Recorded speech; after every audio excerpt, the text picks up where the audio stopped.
Hello everyone. Welcome to किनी studies. आज है 11 जनवरी और आज की करंट अफेयर सेशन में हम जिन टॉपिक्स को कवर करेंगे वो टॉपिक्स हैं नेशनल इन्वायरमेंटल स्टैंडर्ड लेबोरेटरी के बारे में देखेंगे, क्योंकि हाल ही में भारत में इसको इनॉग्रेट किया गया है। इसके साथ ही हम देखेंगे वांगशू हाइड्रो इलेक्ट्रिसिटी प्रोजेक्ट के बारे में। देन हम देखेंगे standards help inform and nurture empowered women scheme के बारे में, जिसको शॉर्ट में साइन स्कीम के नाम से भी जाना जाता है। इसके साथ ही हम देखेंगे हाइड्रोजन पावर्ड ट्रेन के बारे में। सो भारत की पहली जो हाइड्रोजन पावर्ड ट्रेन होगी वो कहाँ पर ऑपरेशनल होगी, हम ये देखेंगे। इसके साथ ही ताज ट्रेपेजियम जोन जो है ये काफी चर्चा में रहा है, इसके बारे में देखेंगे। और लास्ट में हम देखेंगे इंडिया एआई इम्पैक्ट समिट 2026 के बारे में। शुरू करते हैं आज का फर्स्ट क्वेश्चन।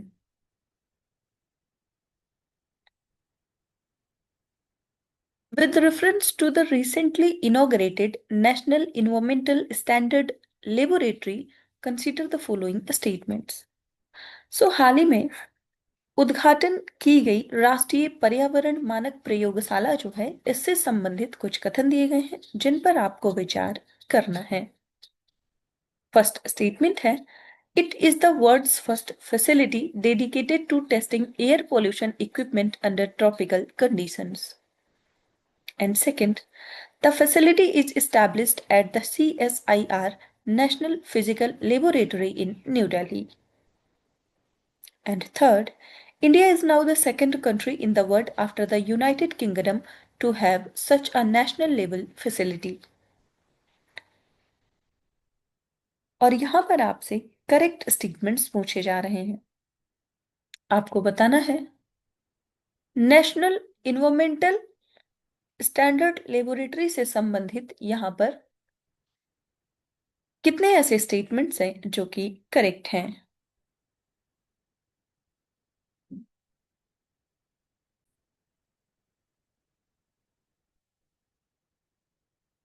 इस क्वेश्चन में आपका करेक्ट ऑप्शन हो जाएगा ऑप्शन बी।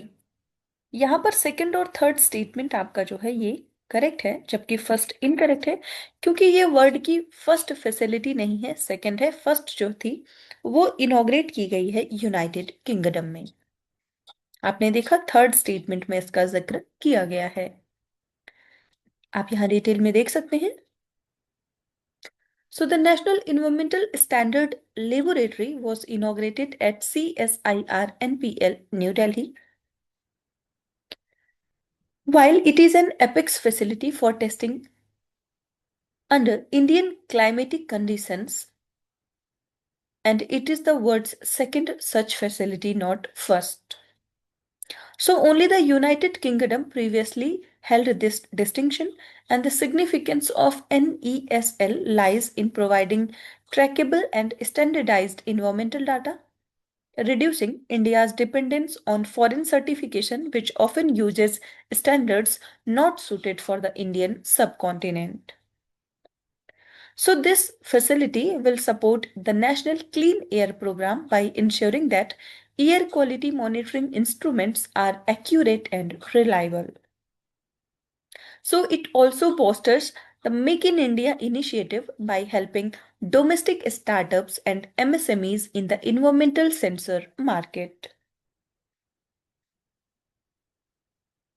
आपने देखा कि ये जो नेशनल इन्वायरमेंटल स्टैंडर्ड लेबोरेटरी है ये एक एपेक्स नेशनल फैसिलिटी है for testing, calibration and certification of the air pollution. और इसका एम है to establish India specific standards for air pollution monitoring instruments and also to support effective implementation of the pollution control policies such as National Clean Air Program। आप ध्यान रखेंगे कि ये विश्व की दूसरी ऐसी फैसिलिटी है जिसका इनॉग्रेशन किया गया है इंडिया में। पहली ये जो फैसिलिटी है वो स्थापित है यूनाइटेड किंगडम में। बढ़ते हैं नेक्स्ट क्वेश्चन की ओर। Wangchhu hydro electricity project is located in which country? यहाँ पर आपसे पूछा जा रहा है जो वांगचू जल विद्युत परियोजना है यह किस देश में स्थित है? आपके ऑप्शंस हैं श्रीलंका, म्यांमार, नेपाल या फिर भूटान।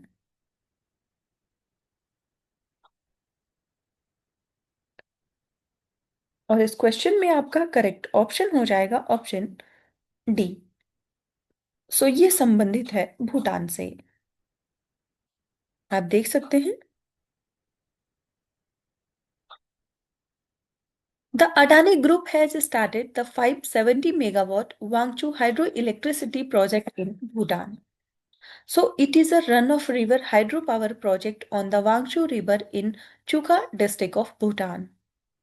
सो ये जो वांगचू रिवर है इसको रायदक रिवर के नाम से जाना जाता है इंडिया में and it is tributary of Brahmaputra river. So the project is developed by the Wangchu Hydroelectric Power Limited and it is a joint venture of Adani Power Limited and Druk Green Power Corporation Limited. So DGPC hold करता है 51% stake and APL holds 49%. So the 6,000 crore project follows the build, own, operate and transfer model. इसके साथ ही भूटान की बात करें तो officially इसको kingdom of Bhutan के नाम से जाना जाता है और ये एक लैंड लॉक्ड कंट्री है जो कि स्थित है साउथ एशिया में. सो ये अपना बॉर्डर शेयर करती है with China to the north and north east and India to the south and south east. और लैंड एरिया के हिसाब से देखें तो वैश्विक स्तर पर जो भूटान की रैंक है वो है 133rd and according to population इसकी रैंक है 160. आप ध्यान रखेंगे भूटान की जो कैपिटल है वो है Thimphu.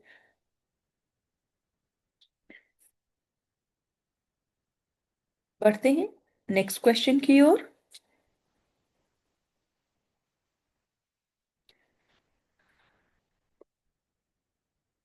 Standards help inform and nurture empowered women scheme is an initiative of which organization?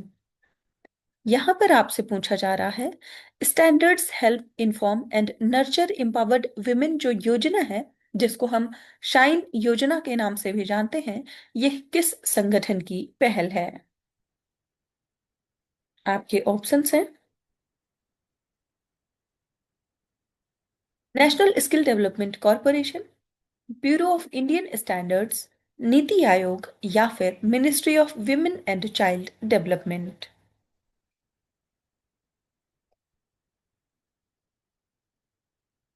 और इस क्वेश्चन में आपका करेक्ट ऑप्शन हो जाएगा option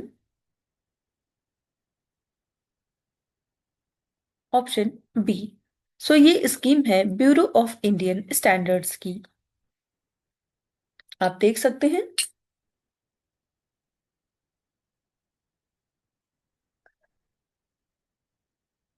at the 79th foundation day of the Bureau of Indian Standards, the Union Minister launched the SIGN scheme in New Delhi. So sine का full form है यहाँ पर standard help inform and nurture empowered women. So it is a new initiative of BIS and the scheme places women at the center of the India's quality and standards journey. So it provides structured training through partnerships with NGOs and self-help groups.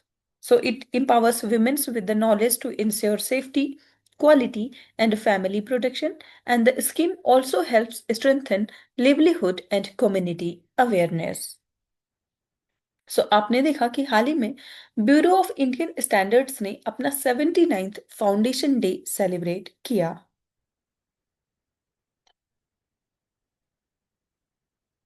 So BIS जो है ये India का national standard body है which is responsible for standardisation, certification, hallmarking and quality assurance of goods and services to protect consumers and enhance global competitiveness. और इसको establish किया गया 1987 में करेंटली ये गवर्न होता है under the BIS act 2016।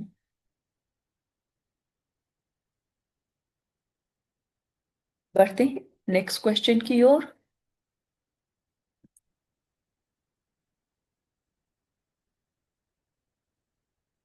Under which division of the Indian Railways will India's first hydrogen powered train operate as a pilot project? यहां पर आपसे पूछा जा रहा है, भारत की जो पहली हाइड्रोजन चालित ट्रेन है वो किस भारतीय रेलवे विभाग के अंतर्गत एक पायलट परियोजना के रूप में संचालित होगी? आपको बताना है कि इंडियन रेलवे का वो कौन सा डिवीजन होगा जिसके अंतर्गत इसको as a pilot project operate किया जाएगा। आपके ऑप्शंस हैं northern railway, north east frontier frontier railway, southern railway या फिर सेंट्रल रेलवे।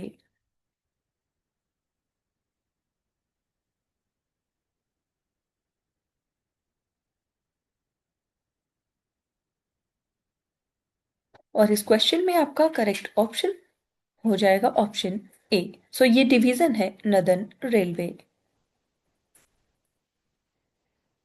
आप देख सकते हैं, India's first hydrogen powered train will operate as a pilot project under the Northern Railway in Haryana.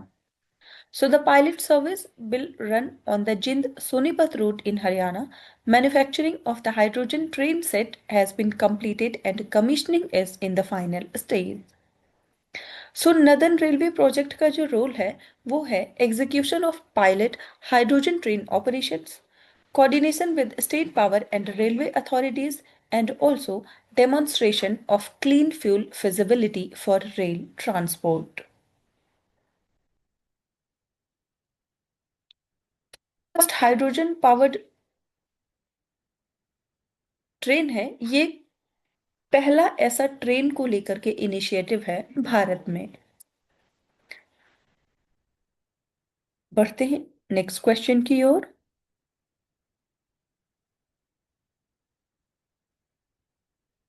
Eco-sensitive zone did the National Green Tribunal issues a notice on non-compliance of environmental norms in January 2026?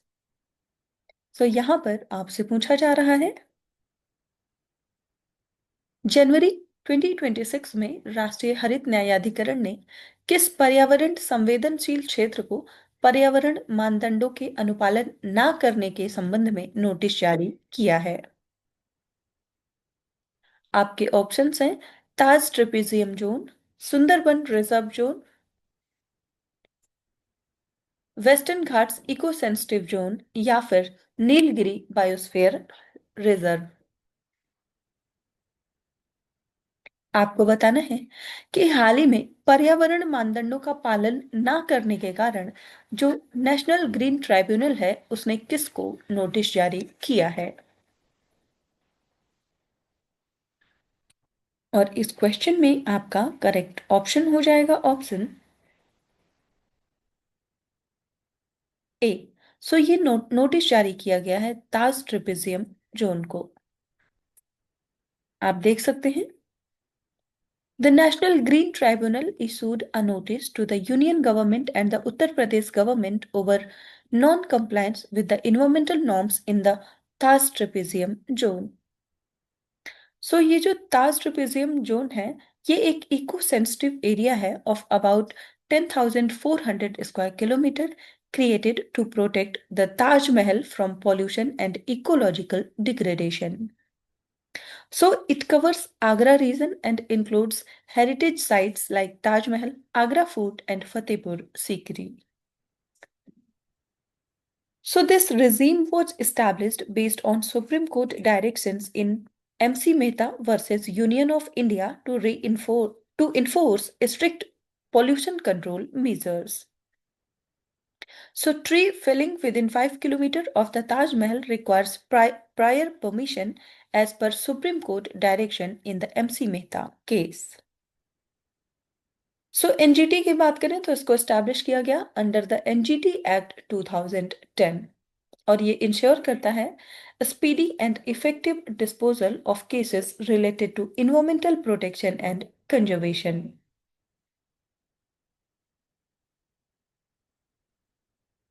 बढ़ते हैं next question की ओर।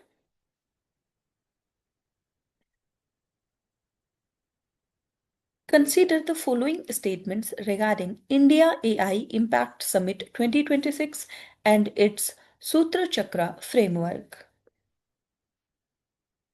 यहाँ पर आपसे पूछा जा रहा है जो इंडिया एआई इम्पैक्ट समिट 2026 है और उसके जो सूत्र चक्र ढांचा है उससे संबंधित कुछ कथन दिए गए हैं जिन पर आपको विचार करना है। फर्स्ट स्टेटमेंट है the human capital Chakra focuses on reskilling, upskilling and preparing the workforce for an AI driven economy. Second statement है democratizing AI resources emphasizes equitable access to datasets, computing infrastructure and foundational AI models. And third, the safe and trusted AI chakra prioritizes military applications of artificial intelligence for national security. And fourth statement is the India AI Summit 2026 includes global challenges such as YUVAI, AI for HER, and AI for all to promote inclusive AI innovation. और इस question में आपसे correct statements पूछे जा रहे हैं। आपको बताना है इंडिया एआई इम्पैक्ट समिट 2026 और उसका जो सूत्र चक्र फ्रेमवर्क है उससे संबंधित यहाँ पर कितने ऐसे स्टेटमेंट्स हैं जो कि करेक्ट हैं।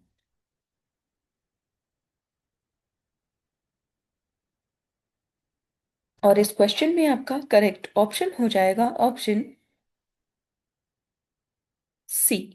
यहाँ पर चार स्टेटमेंट्स दिए गए हैं और उनमें से तीन स्टेटमेंट्स करेक्ट हैं। जो इनकरेक्ट स्टेटमेंट है वो है थर्ड स्टेटमेंट। ये जो सेफ और ट्रस्टेड एआई चक्र है ये फोकस करेगा on transparency, accountability and governance of AI, ना कि मिलिट्री एप्लीकेशंस पर। आप देख सकते हैं